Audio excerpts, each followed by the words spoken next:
the fence about doing things, at an accelerated pace. Lots of trades. I'm going to trade this and this and that. My advice is try to focus on the other end of the spectrum. Try to trade less. And you're going to find a greater balance in your personal life, which is absolutely essential. You have to be able to have that balance in life. Because think about it. How much influence does your life have on your trades right now? A lot. If you're going to be honest, it has a great deal of impact. Whether it is positive or negative. If you're easily hurt, if you're in a toxic relationship, or like I did when I was younger, before I learned how to trade, I went through a divorce. One that, for a girl that, I was willing to take her back for anything. It was my first love, my first, physical relationship, like everything. My heart was in every bit of it. And truth be told, I would have took her back. Some of you men out there were like, hell no, I would have. I wanted to be with her that much. I wanted to be with her that much. And I guess in a lot of ways, I've always been a hopeless romantic, and I had hopes to spend life with her in a specific manner, being successful as a systems analyst. That's what I was really at the time basing all of my future success on, not trading. And trading happened as a response after the divorce was settled, which we backdated just to get it done because I wanted to get it finalized. But all of those things in your personal life, they're going to be drivers to make you do things impulsively. And you're going to have to wrestle with that and say, okay, am I following my model right now? Or am I acting on something that is outside the marketplace that I'm trying to pamper myself with or compensate for? Now, pampering is where you're already doing well. Everything's going good, and you just want to, fluff yourself up. I'm not feeling a bad, experience in my personal life. Nobody really hates me.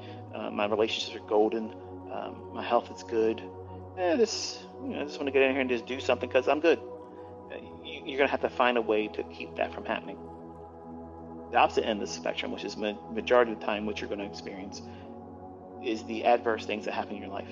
The people at your job are getting your fucking nerves, and somebody else that should have never got a promotion that you should have got, you were overlooked and they got it. Or you're just abused by poor management. Or you had a relationship fallout.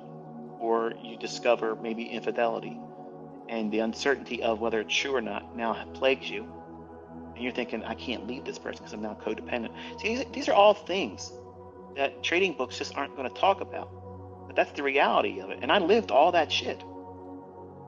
And I wish that I would have had someone tackle them, in discussions where I could start putting things together as a process or a protocol to respond to them. How would you act if your life partner, the one that you have set aside the rest of your life to be with, you discovered, not maybe proof, but discovered the likelihood of infidelity? What would that do to your mind? How would you think about things, not just them and your relationship, but how would you think about yourself? Am I not good enough? Why would they want to do it with anybody else? What am I not doing for them? Why aren't they appreciating what I'm doing? Did I perhaps offend them to the point where I've maybe lost my appeal physically? Did I give them a reason to think that I'm doing this? You're going to have all these questions. And what is it going to do? It's going to fester inside of you. And for some of you that don't have the confidence or openness in your relationship, say, hey, let's talk about something. I need to get this figured out here. You're going to be the ones that have it worse because you're going to keep it to yourself, thinking if I mention it and it ain't true, they're going to get angry. And they're going to think, oh, you're thinking that because you're doing it. Do you see how all these things can compound? And all these swirling what-if thinking that may or may not be true are going to cause you to feel what? Uncomfortable. And that uncomfortable state of mind in a trading account is the devil's playground. Man, you give him a moment to step into that account during those times, you are getting wrecked. Do you have the composition to say, hey, I'm not thinking clearly right now. I don't care how it looks on that chart. I don't care how long I've been waiting for that setup. If things aren't right in your mind, you don't push that button. Some of you aren't going to have that strength. That's what it is. It's strength. You have to sort your personal shit before you get in here and start risking money. Because a clouded mind that's wrestling with uncertainties that are outside the chart, when you're about to take on financial risk, wrestling with financial uncertainty, what have you just done? You've compounded the difficulty to levels that are astronomical. Are you really going to be able to think about it clearly if you are wrestling with, if he is cheating, if she is cheating, if they do give that promotion to Carl, that motherfucker, all that stuff that you're worrying about, and then now you're in a trade and your trade isn't going for you right away and you're in a little bit of drawdown. That little bit of drawdown, that 3 ticks or 3 handles, and your stop loss is 10. And you're thinking, oh shit, this is going to turn on me. Why would you think that? Because everything else in the world right now is coming down on you like a ton of bricks. You can't trade that way effectively.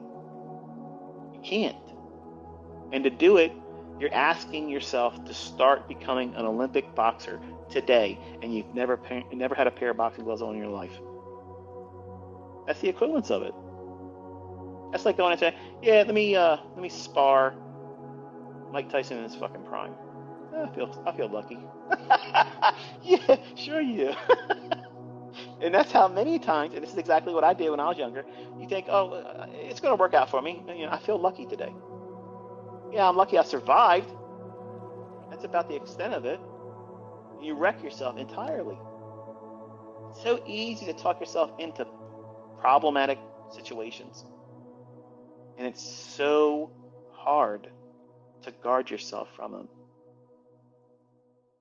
Think about it. You do it every day in your personal life. You invite yourself into conversations you should damn well know you shouldn't be a part of. You're trying to mind everybody else's fucking business but your own. And you want to be good at trading. You're going to hurt yourself. Those same characteristics are going to many times prevent you from being successful.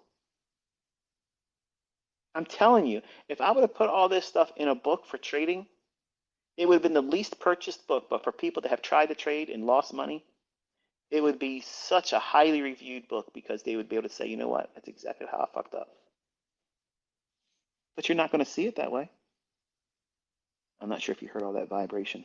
I just realized my head was against the pillow.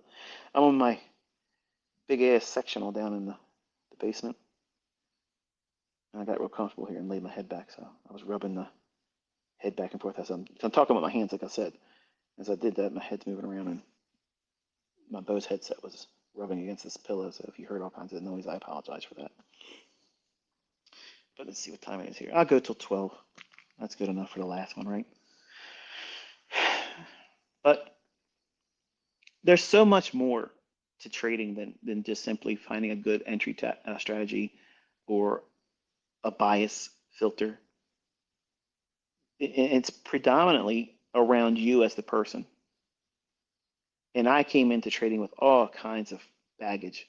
And I was the poster boy for everything to have in your repertoire at your disposal to guarantee failure. When I first started to do this stuff, it was all in my back pocket. It was ready to be taken out at any time. I was a card-carrying member of the Loser Society, and I was trying to do everything I can to win this woman back. So I can tell from experience, I can preach it from personal experience, that those types of things don't equate to success. I had to find a value in myself outside of her. And in today's society,